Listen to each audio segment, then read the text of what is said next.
A Confissão de Fé de Westminster 1643 a 46. Apresentação. A Confissão de Westminster foi produzida pela Assembleia de Westminster, convocada pelo Parlamento inglês em 1643, durante a Guerra Civil Inglesa. A Assembleia de Westminster, 1643 a 1649, constituiu o ponto culminante da elaboração confessional reformada. Os documentos teológicos que dela resultaram, a Confissão de Fé e os Catecismos Maior e Breve, tornaram-se os padrões doutrinários mais aceitos pelos reformados ao redor do mundo. A famosa Assembleia foi uma das principais contribuições dos puritanos, os calvinistas ingleses. Esse parlamento calvinista convocou a Assembleia de Westminster, que se reuniu na famosa Abadia de Westminster. Seus integrantes foram cerca de 120 ministros puritanos, ao lado de uns poucos, mas influentes, presbiterianos escoceses. Após extensos debates, o texto da confissão foi concluído no final de 1646. A Confissão de Fé de Westminster. Capítulo 1.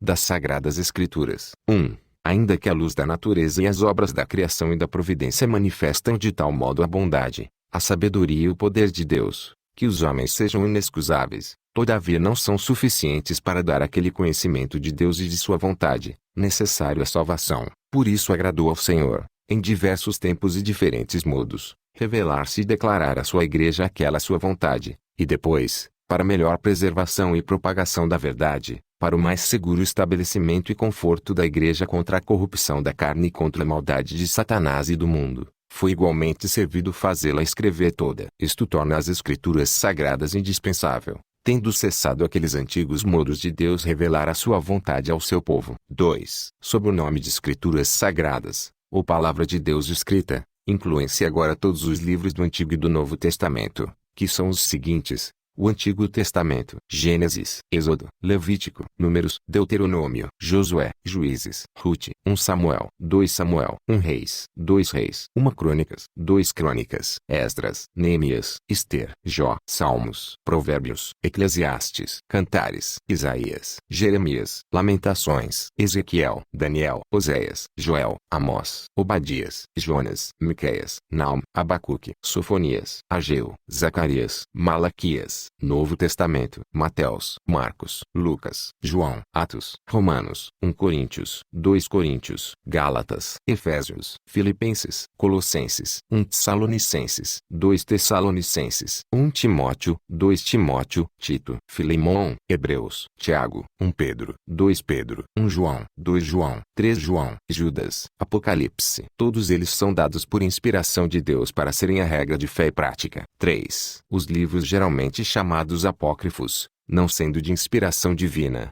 não fazem parte do cânon das Escrituras, não são, portanto, de autoridade na Igreja de Deus, nem de modo algum podem ser aprovados ou empregados senão como escritos humanos. 4. A autoridade das Escrituras sagradas, razão pela qual devem ser cridas e obedecidas, não depende do testemunho de qualquer homem ou igreja, mas depende somente de Deus. A mesma verdade, que é o autor, tem, portanto, de ser recebida, porque é a palavra de Deus. 5. Pelo testemunho da igreja podemos ser movidos e incitados a um alto e reverente apreço pelas Escrituras sagradas, a suprema excelência do seu conteúdo, a eficácia da sua doutrina, a majestade do seu estilo, a harmonia de todas as suas partes, o escopo do seu todo que é dar a Deus toda a glória, a plena revelação que faz do único meio de salvar-se o homem. As suas muitas outras excelências incomparáveis e completas perfeição são argumentos pelos quais abundantemente se evidencia ser ela a palavra de Deus. Contudo, a nossa plena persuasão e certeza da sua infalível verdade e divina autoridade provém da operação interna do Espírito Santo que pela palavra e com a palavra testifica em nossos corações. 6. Todo o conselho de Deus concernente a todas as coisas necessárias para a sua glória e para a salvação,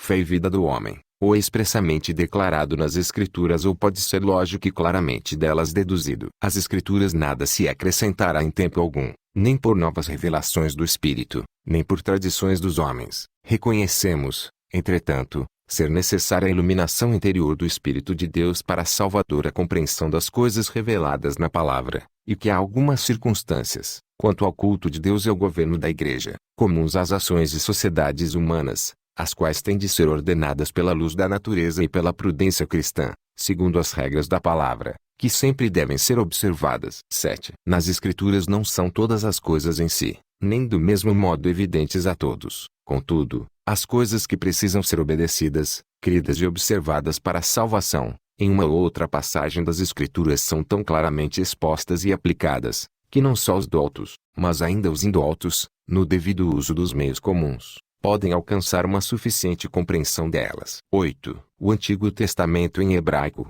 língua nativa do antigo povo de Deus, e o Novo Testamento em grego, a língua mais geralmente conhecida entre as nações no tempo em que foi escrito, sendo inspirados imediatamente por Deus, e pelo seu singular cuidado e providência conservados puros em todos os séculos, são, por isso, autênticos, e assim em todas as controvérsias religiosas a Igreja deve apelar para eles como um supremo tribunal, mas, não sendo essas línguas conhecidas por todo o povo de Deus, que tem direito e interesse nas Escrituras, e que deve, no temor de Deus, lê-las e estudá-las, esses livros têm de ser traduzidos nas línguas comuns de todas as nações onde chegarem, a fim de que, permanecendo nelas abundantemente a palavra de Deus, adorem a Deus de modo aceitável e possuam a esperança pela paciência e conforto das Escrituras. 9. A regra infalível de interpretação das Escrituras é as próprias Escrituras. Portanto, quando houver questão sobre o verdadeiro e pleno sentido de qualquer texto das Escrituras, sentido que não é o múltiplo, mas único, esse texto pode ser estudado e compreendido por outros textos que falem mais claramente. 10. O juiz supremo, pelo qual todas as controvérsias religiosas têm de ser determinadas, e por quem serão examinados todos os decretos e concílios, todas as opiniões particulares, o juiz supremo, em cuja sentença nos devemos firmar, não pode ser outro senão o Espírito Santo falando nas Escrituras. Capítulo 2. De Deus e da Santíssima Trindade. 1. Há um só Deus vivo e verdadeiro, o qual é infinito em seu ser e em perfeição. Ele é um Espírito puríssimo, invisível, sem corpo, sem membros, não sujeito a paixões, é imutável, imenso, eterno, incompreensível, onipotente, onisciente, santíssimo, completamente livre e absoluto, e tudo faz segundo o conselho da sua própria vontade, que é reta e imutável, e para sua própria glória. É cheio de amor, gracioso, misericordioso, longânimo, muito bondoso e verdadeiro galardoador dos que o buscam,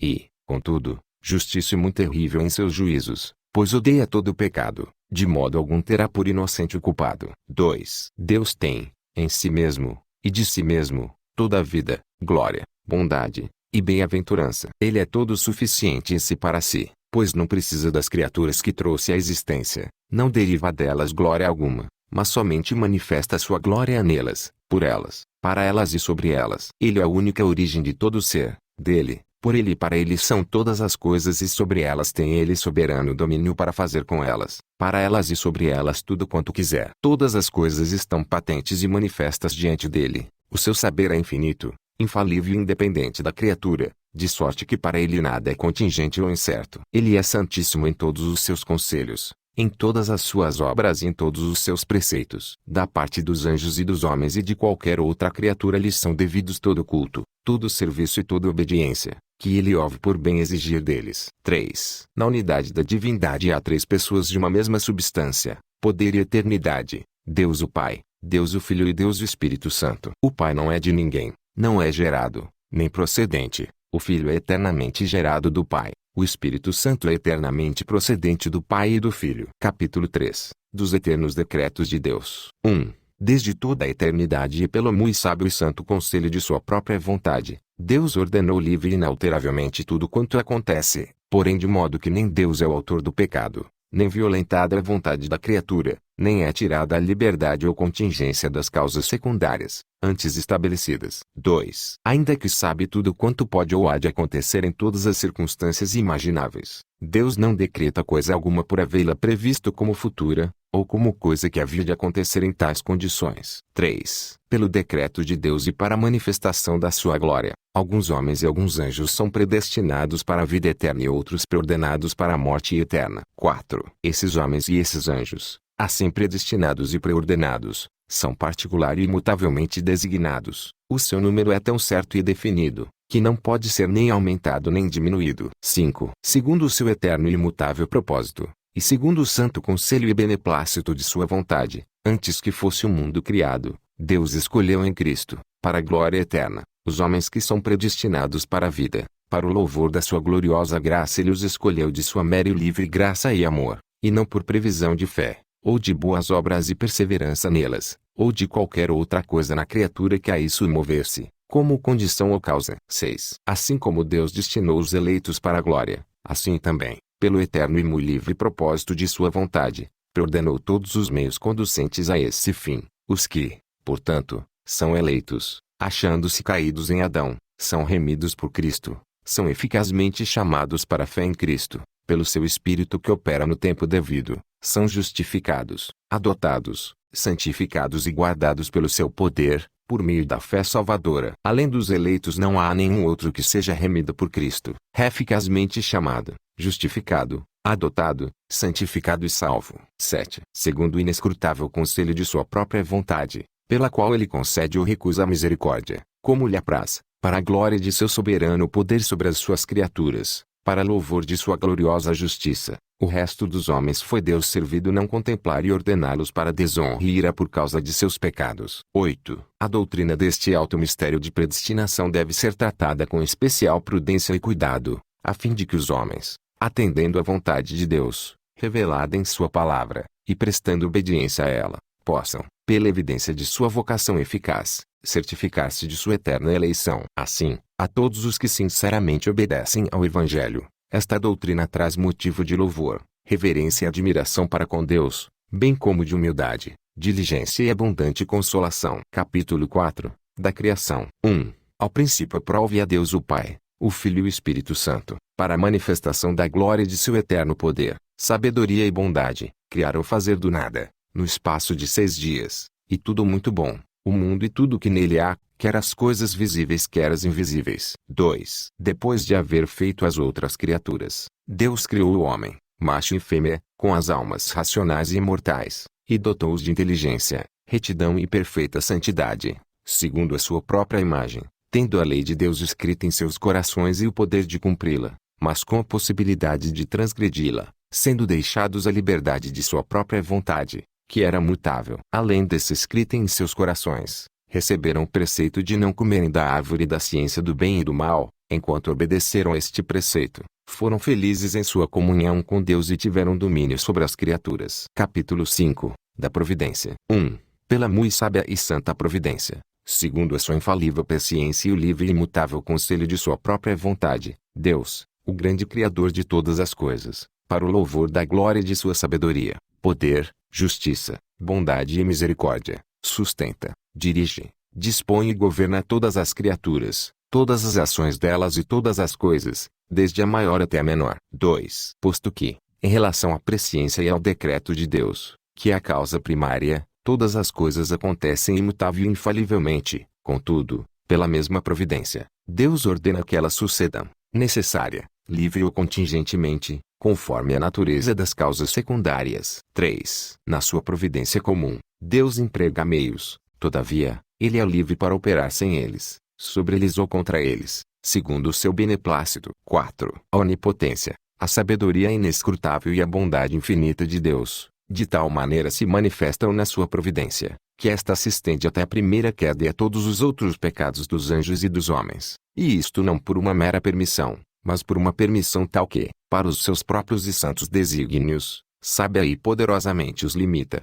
regula e governa em uma múltipla dispensação, mas essa permissão é tal, que a pecaminosidade dessas transgressões procede tão somente da criatura e não de Deus, que, sendo santíssimo e justíssimo, não pode ser o autor do pecado e nem pode aprová-lo. 5. O muitíssimo sábio, justo e gracioso Deus muitas vezes deixa, por algum tempo, seus filhos entregues a muitas tentações e à corrupção de seus próprios corações, para castigá-los pelos seus pecados anteriores ou fazer-lhes conhecer o poder oculto da corrupção e dolo de seus corações, a fim de que eles sejam humilhados, para animá-los a dependerem mais íntima e constantemente do apoio dele e torná-los mais vigilantes contra as futuras ocasiões de pecar, bem como para vários outros fins justos e santos. 6. Quanto aos homens perversos e ímpios que Deus, como justo juiz, segue e endurece em razão de pecados anteriores, ele não só lhes recusa a graça pela qual poderiam ser iluminados em seus entendimentos e movidos em seus corações, mas às vezes tira os dons que já possuíam, e os expõe a objetos que, por sua corrupção, tornam ocasiões de pecado. Além disso, os entrega às suas próprias paixões, às tentações do mundo e ao poder de Satanás. Assim, acontece que eles se endurecem sob as influências dos meios que Deus emprega para o abrandamento dos outros. 7. Como a providência de Deus se estende, em geral, a todas as criaturas, assim, pois, de um modo muitíssimo especial, essa mesma providência cuida de sua igreja e tudo dispõe a bem dela. Capítulo 6. Da queda do homem, do pecado e do seu castigo. 1. Nossos primeiros pais, seduzidos pela astúcia e tentação de Satanás, pecaram ao comerem o fruto proibido. Segundo o seu sábio e santo conselho, foi Deus servido permitir este pecado deles, havendo determinado ordená-lo para sua própria glória. 2. Por este pecado eles decaíram de sua retidão original e da comunhão com Deus, e assim se tornaram mortos em pecado e inteiramente corrompidos em todas as faculdades e partes do corpo e da alma. 3. Sendo eles o tronco de toda a humanidade, o delito de seus pecados foi imputado a seus filhos, e a mesma morte em pecado, bem como a sua natureza corrompida, foram transmitidas a toda a sua posteridade, que deles procede por geração comum. 4. Desta corrupção original, pela qual ficamos totalmente indispostos, incapazes e adversos a todo o bem e inteiramente inclinados a todo o mal, é que procedem todas as transgressões atuais. 5. Esta corrupção da natureza persiste, durante esta vida, naqueles que são regenerados, e embora seja ela perdoada e mortificada por Cristo, todavia ela como seus impulsos são real e propriamente pecado. 6. Todo pecado, tanto original como atual, sendo transgressão da justa lei de Deus e ela contrário, torna culpado o pecador, em sua própria natureza, e por essa culpa está sujeito à ira de Deus e à maldição da lei, e, portanto, sujeito à morte, com todas as misérias espirituais, temporais e eternas. Capítulo 7. Do pacto de Deus com o homem. 1. Tão grande é a distância entre Deus e a criatura, que, embora as criaturas racionais lhe devam obediência como seu Criador, nunca poderiam fruir nada dele, como bem-aventurança e recompensa, senão por alguma voluntária condescendência da parte de Deus, a qual agradou-lhe expressar por meio de um pacto. 2. O primeiro pacto feito com o homem era um pacto de obras. Nesse pacto foi a vida prometida a Adão e, nele, a sua posteridade, sob a condição de perfeita e pessoal obediência. 3. Tendo-se o homem tornado, pela sua queda, incapaz de ter vida por meio deste pacto, o Senhor dignou-se a fazer um segundo pacto, geralmente chamado de pacto da graça. Neste pacto da graça ele livremente oferece aos pecadores a vida e salvação através de Jesus Cristo, exigindo deles a fé, para que sejam salvos, e prometendo o seu Santo Espírito a todos os que estão ordenados para a vida, a fim de dispô-los e habilitá-los a crer. 4. Este pacto da graça é frequentemente apresentado nas Escrituras pelo nome de testamento, em referência à morte de Cristo, o testador, e a eterna herança, com tudo o que lhe pertence, legada neste pacto. 5. Este pacto, no tempo da lei, não foi administrado como no tempo do Evangelho. Sob a lei, foi administrado por meio de promessas, profecias, sacrifícios, da circuncisão, do cordeiro pascal e de outros tipos e ordenanças dados ao povo judeu, tudo prefigurando o Cristo que havia de vir. Por aquele tempo, essas coisas, pela operação do Espírito Santo, foram suficientes e eficazes para instruir e edificar os eleitos na fé do Messias prometido, por quem tinham plena remissão dos pecados e a salvação eterna. Este se chama o Antigo Testamento. 6. Sob o Evangelho, quando Cristo, a substância, se manifestou, as ordenanças, nas quais este pacto é ministrado, passaram a ser a pregação da palavra e a administração dos sacramentos do batismo e da ceia do Senhor. Por estas ordenanças, posto que em número menor e administradas com mais simplicidade e menos glória externa, o pacto se manifesta com mais plenitude, evidência e eficácia espiritual, a todas as nações, tanto aos judeus como aos gentios. Isto é chamado Novo Testamento. Não há, pois, dois pactos da graça diferentes em substância, mas um e o mesmo sob várias dispensações. Capítulo 8. De Cristo, o Mediador. 1. Aprove a Deus, em seu eterno propósito, escolher e ordenar o Senhor Jesus, seu Filho unigênito, para ser o mediador entre Deus e o homem, o profeta, sacerdote e rei, o cabeça e salvador de sua igreja, o herdeiro de todas as coisas e o juiz do mundo, e deu-lhe, desde toda a eternidade, um povo para ser sua semente, e para, no tempo devido, ser por ele remido, chamado, justificado, santificado e glorificado. 2. O Filho de Deus, a segunda pessoa da Trindade, sendo verdadeiro e eterno Deus, da mesma substância do Pai e igual a ele, quando chegou o cumprimento do tempo, tomou sobre si a natureza humana com todas as suas propriedades essenciais e enfermidades comuns, contudo sem pecado, sendo concebido pelo poder do Espírito Santo no ventre da Virgem Maria, e da substância dela. As duas naturezas inteiras, perfeitas e distintas, a divindade e a humanidade, foram inseparavelmente unidas em uma só pessoa, sem conversão, verdadeiro homem, porém um só Cristo, o único mediador entre Deus e o homem. 3. O Senhor Jesus, em sua natureza humana unida divina, foi santificado e sem medida ungido com o Espírito Santo, tendo em si todos os tesouros da sabedoria e da ciência. Aprove ao Pai que nele habitasse toda a plenitude, a fim de que, sendo santo, inocente, incontaminado e cheio de graça e verdade, estivesse perfeitamente preparado para exercer o ofício de mediador e fiador. Este ofício ele não tomou para si, mas para ele foi chamado pelo Pai, que lhe pôs nas mãos todo o poder e todo o juízo, e lhe ordenou que os exercesse. 4. Este ofício o Senhor Jesus empreendeu-mo involuntariamente. Para que pudesse exercê-lo, ele se fez sujeito à lei,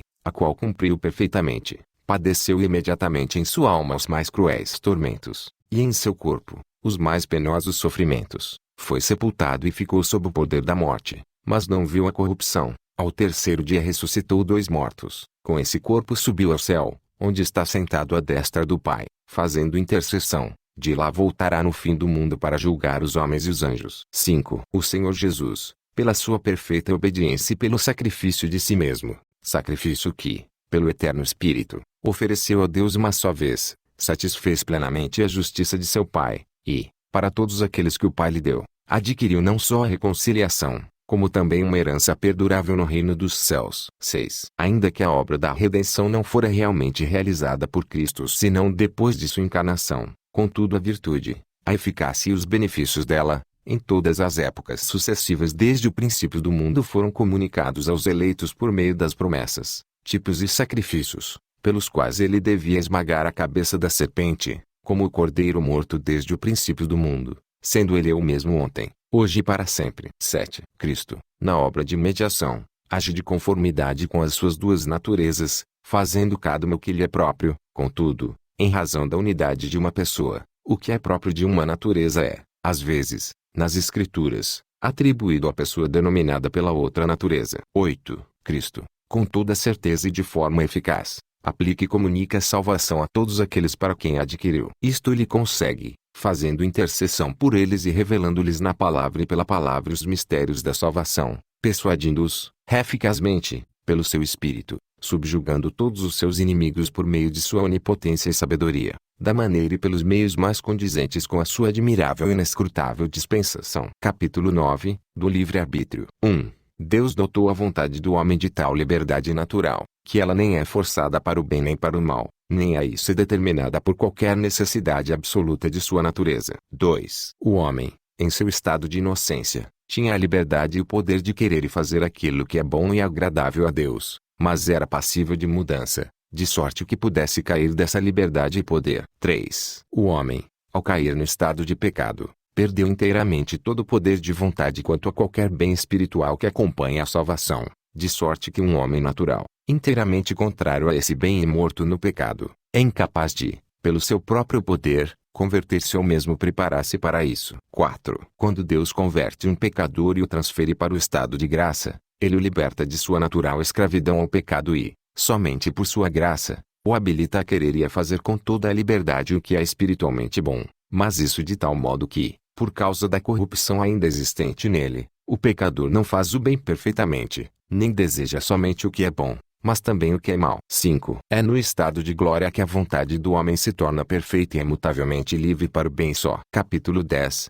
da vocação eficaz. 1. Todos aqueles a quem Deus predestinou para a vida, e só esses, é ele servido chamar eficazmente pela sua palavra e pelo seu Espírito, no tempo por ele determinado e aceito, tirando-os daquele estado de pecado e morte em que estão por natureza para a graça e salvação, em Jesus Cristo. Isto ele o faz, iluminando os seus entendimentos, espiritual e salvificamente, a fim de compreenderem as coisas de Deus, tirando-lhes os seus corações de pedra e dando-lhes corações de carne, renovando as suas vontades e determinando-as, pela sua onipotência, para aquilo que é bom, e atraindo-os eficazmente a Jesus Cristo, mas de maneira que eles venham muito livremente, sendo para isso dispostos pela sua graça. 2. Esta vocação eficaz provém unicamente da livre e especial graça de Deus, e não de qualquer coisa prevista no homem. Nesta vocação, o homem é inteiramente passivo, até que, vivificado e renovado pelo Espírito Santo, fica habilitado a corresponder a ela e a receber a graça nela oferecida e comunicada. 3. As crianças eleitas que morrem na infância são regeneradas e salvas por Cristo por meio do Espírito que opera quando,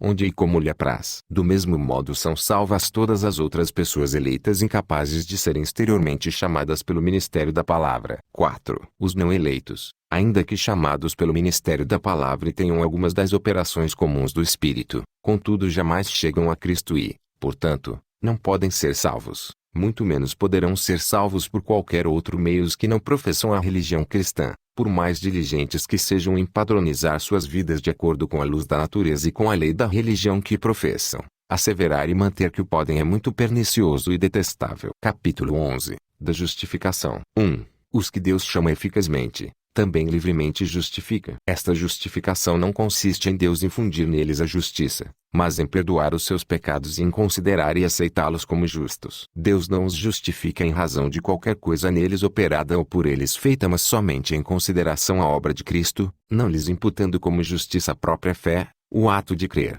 ou qualquer outro ato de obediência evangélica, mas imputando-lhes a obediência e a satisfação de Cristo, quando eles o recebem e se firmam nele pela fé. Festa que possuem não como oriunda de si mesmos, mas como dom de Deus. 2. A fé, assim recebendo e assim repousando em Cristo e em sua justiça, é o único instrumento da justificação. Contudo, não está sozinha na pessoa justificada, mas sempre acompanhada de todas as demais graças salvíficas. Não é uma fé morta, mas a fé que age através do amor. 3. Cristo, por meio de sua obediência e morte, pagou plenamente a dívida de todos que são assim justificados, e, em favor deles, fez a justiça de seu Pai uma satisfação própria, real e plena. Contudo, como Cristo foi pelo Pai dado em favor deles, e como a obediência e a satisfação dele foram aceitas em lugar deles, ambas livremente e não por nada que neles existe, a justificação deles provém unicamente da livre graça, a fim de que tanto a perfeita justiça como a graça abundante de Deus possam ser glorificadas na justificação dos pecadores. 4.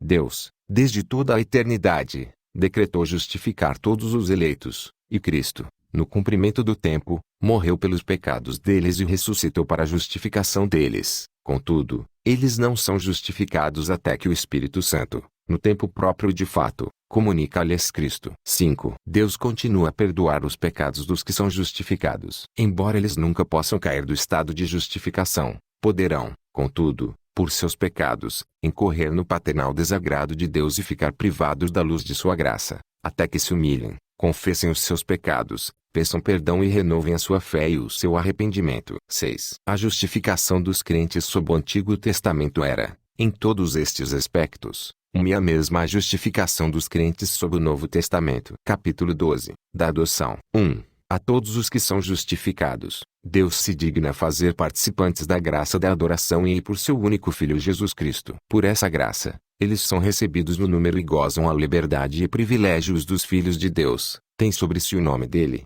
recebem o espírito de adoração, têm acesso, com ousadia, ao trono da graça, e são habilitados e clamam, Abba, Pai, são tratados com piedade, protegidos, providos e corrigidos por ele, como por um pai, nunca, porém, abandonados, mas selados para o dia da redenção, e recebem as promessas como herdeiros da eterna salvação. Capítulo 13. Da santificação. 1. Os que são eficazmente chamados e regenerados, tendo sido criado neles um novo coração e um novo espírito, são, além disso, santificados, real e pessoalmente, pela virtude da morte e ressurreição de Cristo, por sua palavra e por seu Espírito, que neles habita. O domínio de todo o corpo do pecado é destruído, as suas várias concupiscências são mais e mais enfraquecidas e mortificadas, e eles são mais e mais vivificados e fortalecidos em todas as graças salvadoras, para a prática da verdadeira santidade sem a qual ninguém verá o Senhor. 2. Esta santificação é no homem todo, porém imperfeita nesta vida,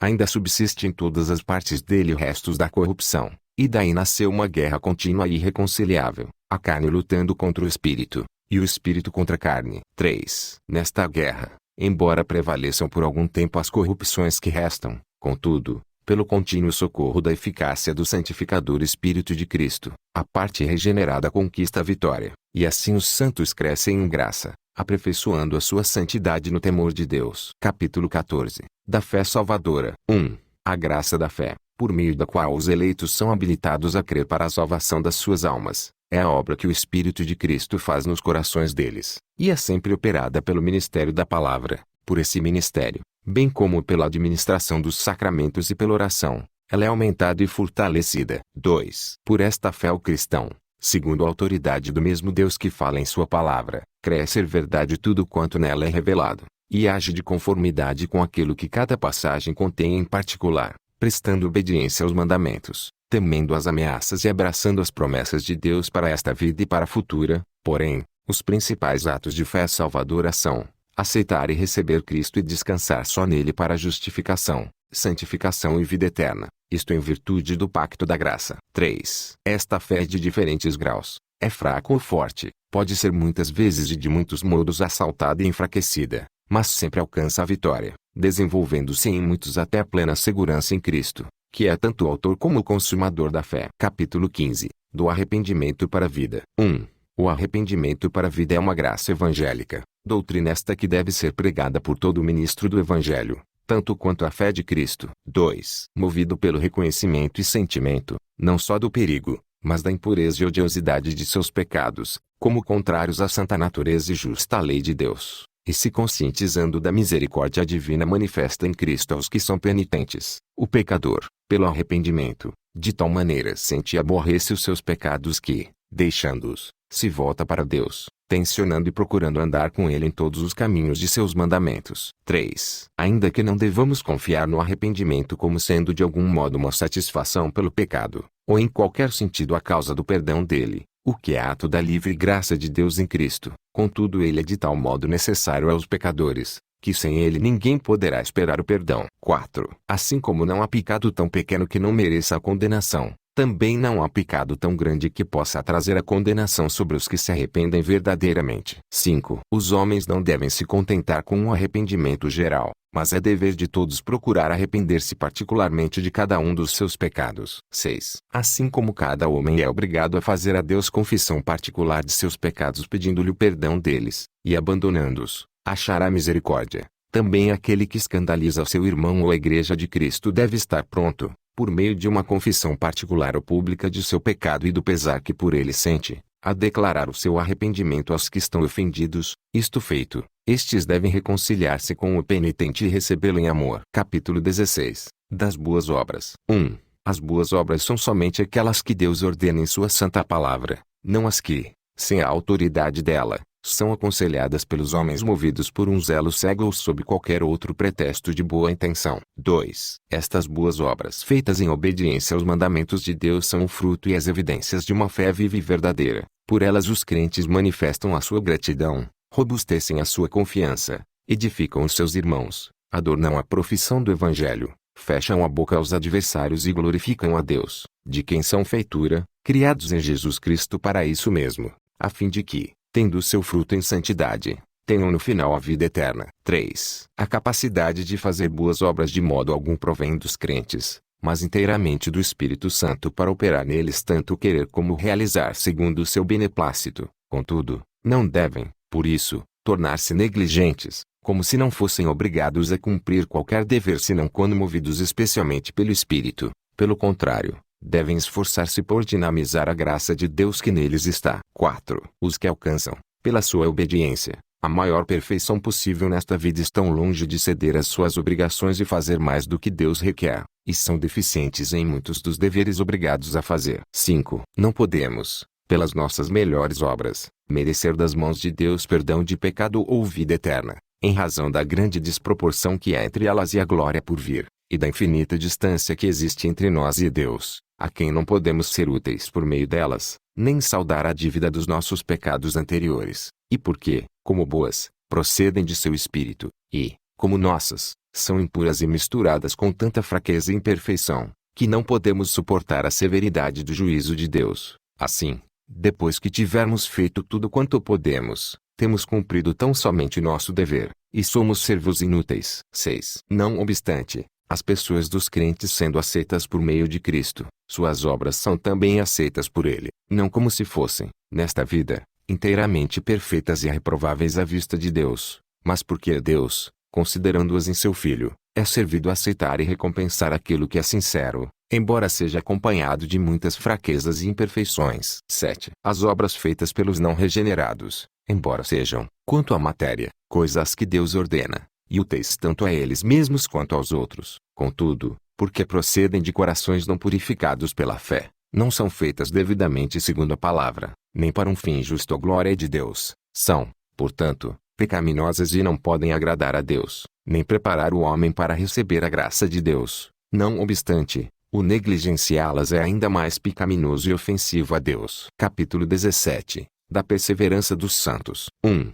Os que Deus aceitou em seu amado, eficazmente chamados e santificados pelo seu Espírito, não podem cair do estado de graça, nem total nem finalmente, mas com toda a certeza hão de perseverar nesse estado até o fim, e estarão eternamente salvos. 2. Esta perseverança dos santos depende, não do próprio livre-arbítrio deles, mas da imutabilidade do decreto da eleição, procedente do livre e imutável amor de Deus Pai, da eficácia do mérito e intercessão de Jesus Cristo, da permanência do Espírito e da semente de Deus neles, da natureza do pacto da graça e de tudo o que gera também a sua exatidão e infalibilidade. 3. Eles, porém, pelas tentações de Satanás e do mundo, pelo predomínio da corrupção restante deles e pela negligência dos meios de sua preservação, podem cair em graves pecados e, por algum tempo, continuar neles, incorrem, assim, no desagrado de Deus, entristecem o seu Santo Espírito e, em alguma medida, vêm a ser privados de suas graças e confortos, têm seus corações endurecidos e suas consciências feridas,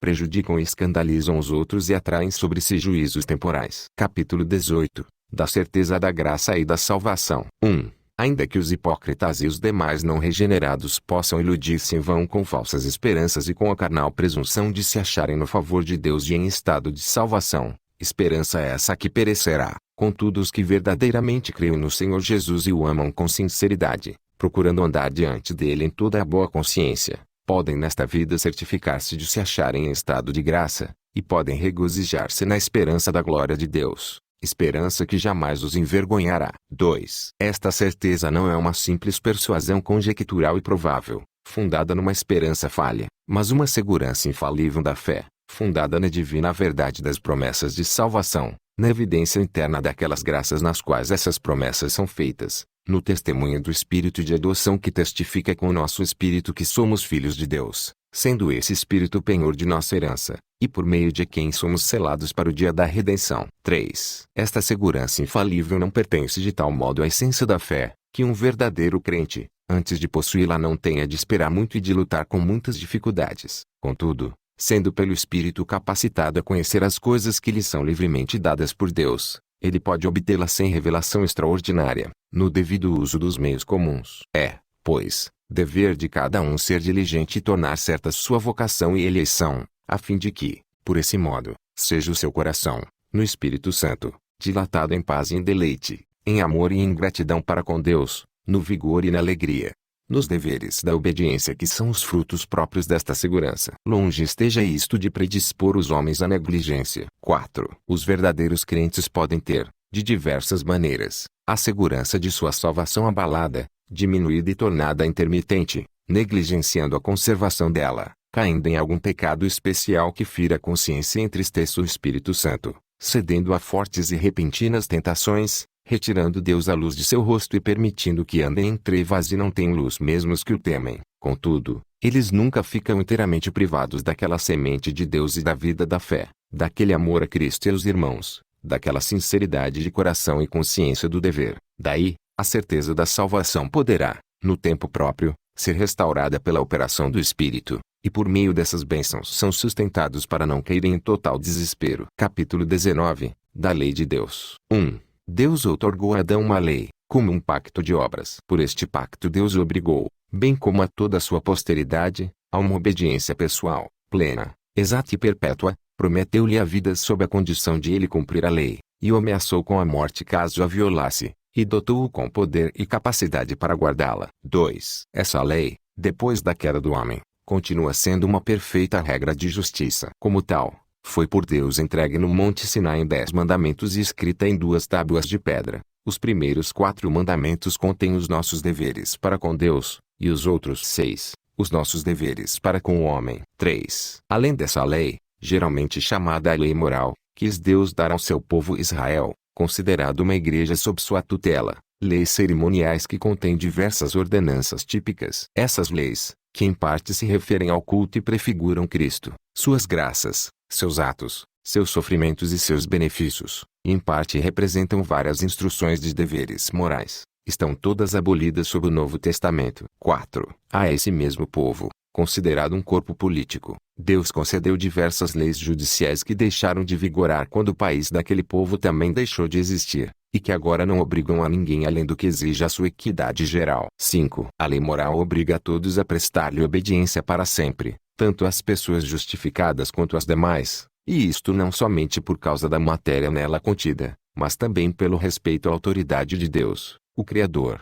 que a deu, Cristo, no Evangelho, de modo algum desfaz esta obrigação, antes a reveste de maior vigor. 6. Embora os verdadeiros crentes não estejam sob a lei como um pacto de obras, para serem por ela justificados ou condenados, contudo ela serve de grande proveito, tanto a eles, como aos demais. Como regra de vida, ela lhes informa da vontade de Deus e do dever que eles têm, os dirige e os obriga a andar conforme essa vontade, descobre-lhes também as pecaminosas poluições de sua natureza, de seus corações e de suas vidas, de maneira que, examinando-se por meio dela, alcançam mais profunda convicção de pecado, maior humilhação por causa dele e maior aversão a ele. Ao mesmo tempo lhes dá mais clara visão da necessidade que tem de Cristo e da perfeita obediência a ele devida. Ela é também de utilidade aos regenerados a fim de conter a sua corrupção, pois proíbe o pecado. As suas ameaças servem para mostrar o que merecem os seus pecados, e quais as aflições que por causa dele devem esperar nesta vida, ainda que estejam livres da maldição ameaçada na lei. Do mesmo modo, as suas promessas mostram que Deus aprova a obediência deles, e que bênçãos podem esperar dessa obediência, ainda que essas bênçãos não lhes sejam devidas pela lei considerada pacto de obras, assim como fazer um homem o bem ou evitar ele o mal, só porque a lei estimula aquilo e proíbe isto, não provam estar ele sob a lei e não sob a graça. 7. Os supracitados usos da lei não são contrários à graça do Evangelho, mas suavemente se harmonizam com ela, pois o Espírito de Cristo submete e capacita a vontade do homem a fazer livre e alegremente aquilo que a vontade de Deus, revelada na lei, exige que se faça. Capítulo 20. Da liberdade cristã e da liberdade de consciência. 1. A liberdade que Cristo, sob o Evangelho, comprou para os crentes consiste em serem eles libertos da culpa do pecado, da ira condenatória de Deus, da maldição da lei moral, em serem libertos deste presente mundo ímpio, do cativeiro de Satanás, do domínio do pecado, da nocividade das aflições, do aguilhão da morte, da vitória da sepultura e da condenação eterna, como também em terem eles livre acesso a Deus, em lhe prestaram obediência, não movidos de um medo servil, mas de amor filial e de espírito voluntário. Todos esses privilégios eram comuns também aos crentes sob a lei, mas, sob o Novo Testamento, a liberdade dos cristãos está mais ampliada, achando-se eles livres do jugo da lei cerimonial a que estava sujeita a igreja judaica, e tendo mais outras ousadias no acesso ao trono da graça e mais plenas comunicações do gracioso Espírito de Deus, do que normalmente alcançavam os crentes sob a lei. 2. Só Deus é Senhor da consciência, e a deixou livre das doutrinas e mandamentos humanos que, em qualquer coisa, sejam contrários à sua palavra, ou que, em matéria de fé ou de culto, estejam fora dela. Assim, crer em tais doutrinas ou obedecer a tais mandamentos, por motivo de consciência, é trair a verdadeira liberdade de consciência, e requerer para eles fé implícita e obediência cega e absoluta, é destruir a liberdade de consciência e a própria razão. 3. Aqueles que, sob o pretexto de liberdade cristã, cometem qualquer pecado ou toleram qualquer concupiscência, destroem, por isso mesmo, o fim da liberdade cristã. Pelo contrário, sendo livres das mãos de nossos inimigos, sem medo sirvamos ao Senhor em santidade e justiça, diante dele, todos os dias de nossa vida. 4. Visto que os poderes que Deus ordenou, e a liberdade que Cristo comprou não foram por Deus designados para destruir, mas para que mutuamente nos apoiemos e preservemos uns aos outros, resistem à ordenança de Deus os que, sob pretexto de liberdade cristã, se opõem a qualquer poder legítimo, civil ou religioso, ou ao exercício dele. Se publicaram opiniões ou mantiverem práticas contrárias à luz da natureza ou aos reconhecidos princípios do cristianismo concernentes à fé, ao culto ou ao procedimento, se publicaram opiniões, ou mantiverem práticas contrárias ao poder da piedade, ou que, por sua própria natureza ou pelo modo de publicá-las e mantê-las, são destrutivas da paz externa da Igreja e da ordem que Cristo estabeleceu nela, podem legalmente ser processados e visitados com as censuras da Igreja. Capítulo 21. Do culto religioso e do domingo. 1. A luz da natureza mostra que há um Deus, que tem domínio e soberania sobre tudo, que é bom e faz o bem a todos, e que, portanto, deve ser temido, amado, louvado, invocado, crido e servido de todo o coração, de toda a alma e de toda a força. Mas, o modo aceitável de adorar o verdadeiro Deus é instituído por Ele mesmo, e é tão limitado pela sua própria vontade revelada que ele não pode ser adorado segundo as imaginações e invenções dos homens ou sugestões de Satanás, nem sob qualquer representação visível, ou de qualquer outro modo não prescrito nas Sagradas Escrituras. 2. O culto religioso deve ser prestado a Deus o Pai, o Filho e o Espírito Santo e só a Ele. Não deve ser prestado nem aos anjos nem aos santos, nem a qualquer outra criatura, nem deve depois da queda ser prestado a Deus pela mediação de qualquer outro, senão unicamente a de Cristo. 3. A oração, com ação de graças, sendo uma parte especial do culto religioso, é por Deus exigida de todos os homens, e, para que seja aceita, deve ser feita em nome do Filho, pelo auxílio de seu Espírito, segundo a sua vontade, e isto com inteligência, reverência, humildade, fervor, fé, amor e perseverança. Se for em voz alta, deve ser proferida em uma língua conhecida dos presentes. 4. A oração deve ser feita por coisas lícitas e por todas as classes de homens que existem atualmente ou que existirão no futuro, mas não deve ser feita em favor dos mortos, nem em favor daqueles que se saiba terem cometido pecado para a morte. 5. A leitura das Escrituras, com santo temor, a sã pregação da palavra e a consciente atenção a ela, em obediência a Deus, com entendimento, fé e reverência, o cântico de salmos, com gratidão no coração bem como a devida administração e digna recepção dos sacramentos instituídos por Cristo são partes do culto comum oferecido a Deus, além dos juramentos religiosos, votos, jejuns solenes e ações de graça em ocasiões especiais,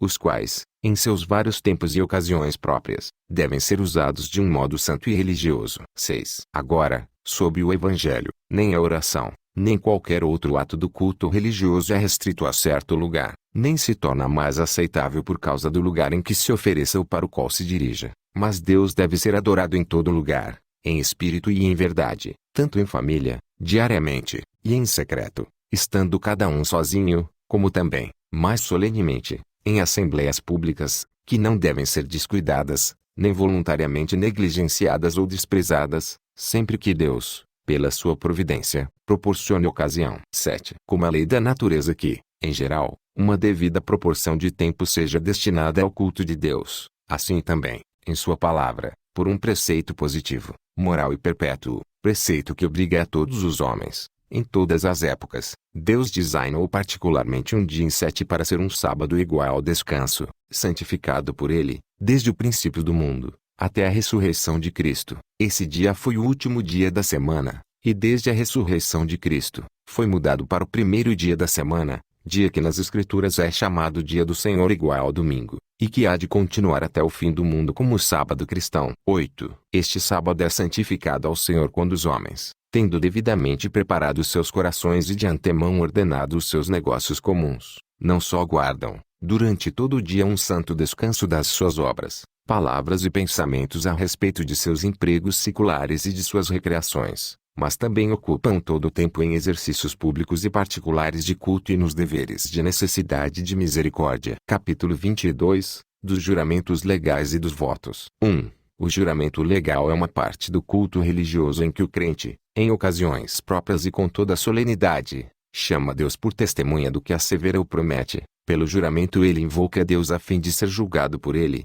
segundo a verdade ou a falsidade do que jura. 2. O único nome pelo qual se deve jurar é o nome de Deus, nome que se pronunciará com todo o santo temor e reverência. Jurar, pois, falso ou temerariamente por este glorioso e tremendo nome, ou jurar por qualquer outra coisa é pecaminoso e abominável. Contudo, como em assuntos de gravidade e importância, o juramento é autorizado pela palavra de Deus, tanto sob o Novo Testamento quanto sob o Antigo Testamento. O juramento, sendo exigido pela autoridade legal, deve ser prestado com reverência a tais assuntos. 3. Quem vá prestar um juramento deve considerar refletidamente a gravidade de um ato tão solene, e nada afirmar senão do que esteja plenamente persuadido ser a verdade. Ninguém deve obrigar-se por juramento a qualquer coisa que seja o que acredite ser boa e justa e por aquilo que pode estar resolvido a cumprir. É, porém, pecado recusar prestar juramento concernente a qualquer coisa justa e boa, sendo exigido pela autoridade legal. 4. O juramento deve ser prestado conforme o sentido comum e claro das palavras, sem equívoco ou reserva mental. Não pode obrigar a pecar,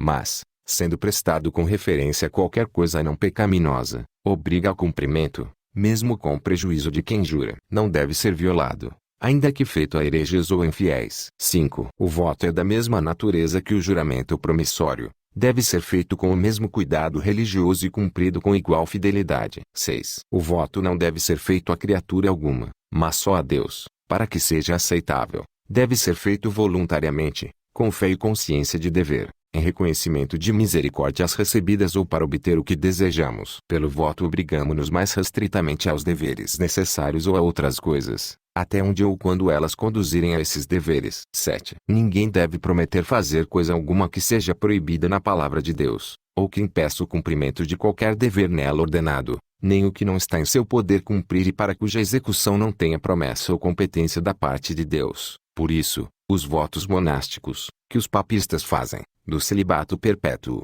da pobreza voluntária e da obediência regular, em vez de serem graus de maior perfeição, não passam de laços supersticiosos e iníquos com os quais nenhum cristão deve embaraçar-se. Capítulo 23, do Magistrado Civil. 1. Deus, o Senhor Supremo e Rei de todo o mundo, para sua própria glória e para o bem público, constituiu sobre o povo magistrados civis, a eles sujeitos, e para este fim os armou com o poder da espada para a defesa e incentivo dos bons e castigo dos malfeitores. 2. Aos cristãos é lícito aceitar e exercer o ofício de magistrado, sendo para eles chamados, e em sua administração, como devem especialmente manter a piedade, a justiça e a paz, segundo as leis salutares de cada estado. Eles, sob a dispensação do Novo Testamento, para esse fim, podem licitamente fazer guerra, havendo ocasiões justas e necessárias. 3. Os magistrados civis não podem tomar sobre si a administração da palavra e dos sacramentos, ou o poder das chaves do reino do céu, nem de modo algum interferir em matéria de fé. Contudo, como pais solícitos, têm o dever de proteger a Igreja de nosso comum Senhor, sem dar preferência a qualquer denominação cristã acima das outras, de tal maneira que todos os eclesiásticos, sem distinção, gozem plena, livre e indisputada liberdade de cumprir todas as partes das suas sagradas funções, sem violência ou perigo. Como Jesus Cristo constituiu em sua Igreja um governo regular e uma disciplina, nenhuma lei de qualquer estado deve interferir, impedir, ou embaraçar o seu devido exercício entre os membros voluntários de qualquer denominação cristã, segundo a profissão e crença de cada uma. E é dever dos magistrados civis proteger a pessoa e o bom nome de todos os que lhes são relacionados, de modo que a ninguém seja permitido, sob pretexto de religião ou de incredulidade, ofender, perseguir, maltratar ou injuriar a quem quer que seja, e bem assim tomar providências para que todas as assembleias religiosas e eclesiásticas possam reunir-se sem serem perturbadas ou molestadas. 4. É dever do povo orar pelos magistrados, honrá-los, pagar-lhes tributos e outros impostos, obedecer às suas ordens legais e sujeitar-se à sua autoridade, e tudo isto por dever de consciência. Incredulidade ou indiferença em questão de religião não invalida a justa autoridade do magistrado, nem isenta o povo da obediência que lhe deve, obediência essa da qual não estão excluídos os eclesiásticos. O Papa não tem nenhum poder ou jurisdição sobre os magistrados dentro dos domínios deles, ou sobre qualquer um de seu povo, e muito menos tem o poder de privá-los de seus domínios ou de suas vidas por julgá-los hereges ou sob qualquer outro pretexto. Capítulo 24, do matrimônio e do divórcio. 1. O casamento deve ser entre um homem e uma mulher. Ao homem não é lícito ter mais de uma esposa, nem à mulher mais de um marido ao mesmo tempo. 2. O matrimônio foi ordenado para o auxílio mútuo de marido e esposa, para a propagação da raça humana por uma sucessão legítima, e da Igreja por uma semente santa, e para evitar-se a impureza. 3. A todos os que são capazes de dar um consentimento ajuizado,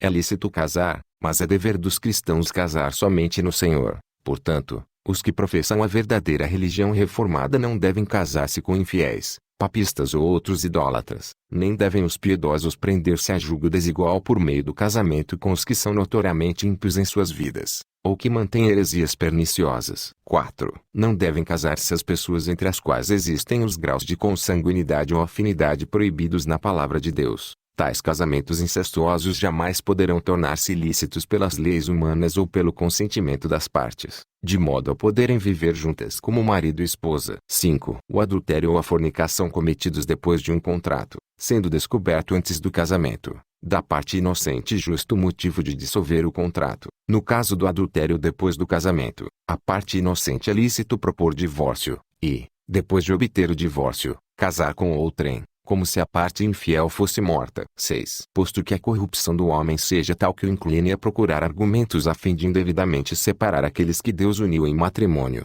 contudo nada, senão o adultério, é causa suficiente para dissolver os laços do matrimônio, a não ser que haja deserção tão obstinada que não possa ser remediada nem pela igreja nem pelo magistrado civil. Para a dissolução do matrimônio é necessário haver um processo público e regular, não se devendo deixar ao arbítrio e discrição das partes o decidir em seu próprio caso. Capítulo 25, da Igreja. 1. A Igreja Católica ou Universal, que é invisível, consiste do número total dos eleitos que já foram, dos que agora são e dos que ainda serão reunidos em um só corpo, sob Cristo, seu cabeça. Ela é a esposa, o corpo, a plenitude daquele que enche tudo em todas as coisas. 2. A Igreja Visível, que também é católica ou universal, sob o Evangelho, não sendo restrita a uma nação, como antes sob a lei, consiste de todos aqueles que, pelo mundo inteiro, professam a verdadeira religião, juntamente com seus filhos. É o reino do Senhor Jesus Cristo, a casa e família de Deus, fora da qual não há possibilidade de salvação. 3. A Igreja Católica Visível. Cristo deu o ministério, os oráculos e as ordenanças de Deus, para a congregação e o aperfeiçoamento dos santos, nesta vida, até ao fim do mundo, e pela sua própria presença e pelo seu Espírito os torna eficientes para esse fim, segundo a sua promessa. 4. Esta Igreja Católica tem sido ora mais, ora menos visível. As igrejas particulares, que são membros dela, são mais puras ou menos puras conforme nelas é, com mais ou menos pureza, ensinado e abraçado o Evangelho, administradas as ordenanças e celebrado o culto público. 5. As igrejas mais puras debaixo do céu estão sujeitas à mistura e ao erro. Algumas têm se degenerado a ponto de não mais serem igrejas de Cristo, e, sim, sinagogas de Satanás. Não obstante, haverá sempre sobre a terra uma igreja para adorar a Deus segundo a vontade dele. 6. Não há outro cabeça da igreja senão o Senhor Jesus Cristo. Em sentido algum pode ser o Papa de Roma o seu cabeça, senão que ele é aquele anticristo, aquele homem do pecado e filho da perdição que se exalta na igreja contra Cristo e contra tudo o que se chama Deus. Capítulo 26, da comunhão dos santos. 1. Todos os santos que, pelo Espírito de Deus e pela fé, estão unidos a Jesus Cristo, seu cabeça, têm comunhão com ele nas suas graças, nos seus sofrimentos, na sua morte, na sua ressurreição e na sua glória, e,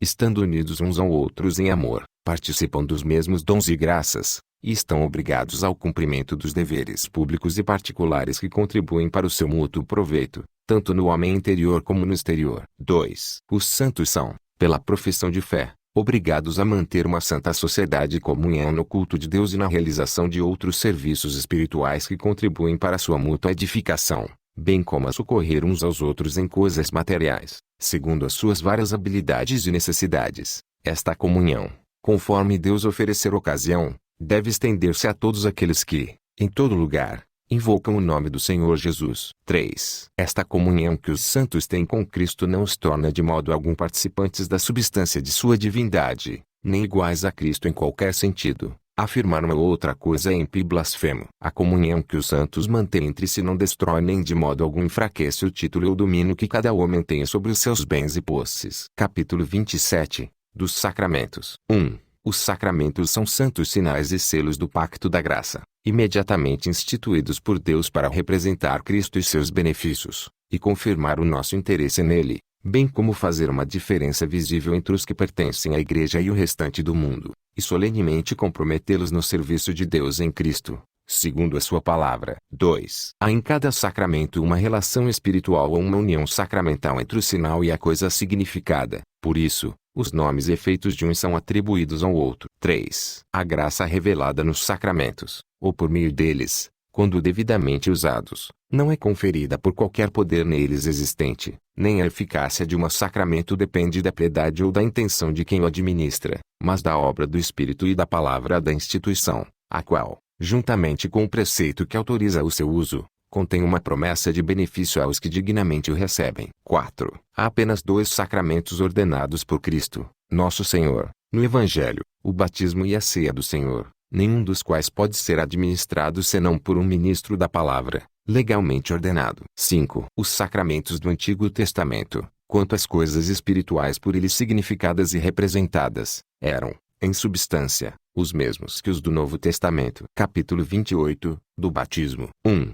O batismo é um sacramento do Novo Testamento, instituído por Jesus Cristo, não só para solenemente admitir na igreja visível a pessoa batizada, mas também para servir-lhe de sinal e selo do pacto da graça, de sua união com Cristo, da sua regeneração, da remissão dos pecados e também da sua consagração a Deus, por meio de Jesus Cristo, a fim de andar em novidades de vida. Este sacramento, segundo a ordenação do próprio Cristo, há de continuar em sua igreja até o final do mundo. 2. O elemento exterior, usado neste sacramento é a água, com a qual a pessoa é batizada em nome do Pai e do Filho e do Espírito Santo, por um ministro do Evangelho, legalmente ordenado. 3. Não é necessário imergir o candidato na água, mas o batismo é corretamente administrado derramando-se ou aspergindo-se água sobre a pessoa. 4. Não só os que de fato professam a sua fé em Cristo e obediência a Ele, mas também os filhos de pais crentes, ainda que são deles ou seja, devem ser batizados. 5. Posto que seja grande pecado menosprezar ou negligenciar esta ordenança, contudo a graça e a salvação não se acham tão inseparavelmente ligadas a ela,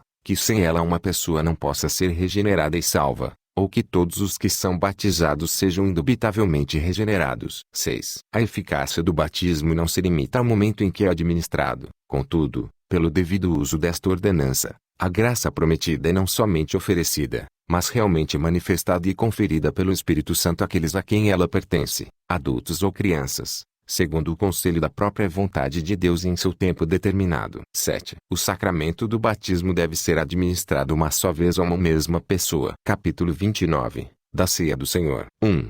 Na noite em que foi traído, nosso Senhor Jesus instituiu o sacramento de seu corpo e de seu sangue, chamado ceia do Senhor, para ser observada em sua igreja até o fim do mundo, para ser uma lembrança perpétua do sacrifício que em sua morte ele fez de si mesmo, para selar, aos verdadeiros crentes, todos os benefícios provenientes desse sacrifício para o seu nutrimento espiritual e crescimento nele, e seu compromisso de cumprir todos os seus deveres para com ele, e ser um vínculo e penhor de sua comunhão com ele e uns com os outros, como membros de seu corpo místico. 2. Neste sacramento, Cristo não é oferecido a seu Pai, nem de modo algum se faz um sacrifício real para a remissão de pecados dos vivos ou dos mortos, mas apenas se faz uma comemoração daquela única oferenda que ele fez de si mesmo na cruz, uma vez por todas, e, por meio dela, uma oblação espiritual de todo o louvor possível a Deus. Assim, o chamado sacrifício papal da missa, como é chamado, é sobremodo ofensivo ao único sacrifício de Cristo, o qual é a única propiciação por todos os pecados dos eleitos. 3. Nesta ordenança, o Senhor Jesus constituiu os seus ministros para declarar ao povo a sua palavra de instituição, orar, abençoar os elementos, pão e vinho, e assim separá-los do uso comum para um uso sagrado, para tomar e partir o pão, tomar o cálice, dele participando também, e dar ambos os elementos aos comungantes, e tão somente aos do que se acharem presentes na congregação. 4. A missa particular ou recepção do sacramento por um só sacerdote ou por uma só pessoa, bem como a negação do cálice ao povo, a adoração dos elementos, a elevação ou procissão para serem adorados, e a sua conservação para qualquer pretenso uso religioso, são coisas contrárias à natureza deste sacramento e à instituição de Cristo. 5. Os elementos exteriores deste sacramento, devidamente consagrados a um uso ordenado por Cristo, têm tal relação com o Cristo crucificado, que, verdadeiramente, embora só num sentido sacramental, são às vezes chamados pelos nomes das coisas que representam, a saber, o corpo e o sangue de Cristo, se bem que, em substância e natureza, conservam-se verdadeiro e somente pão e vinho,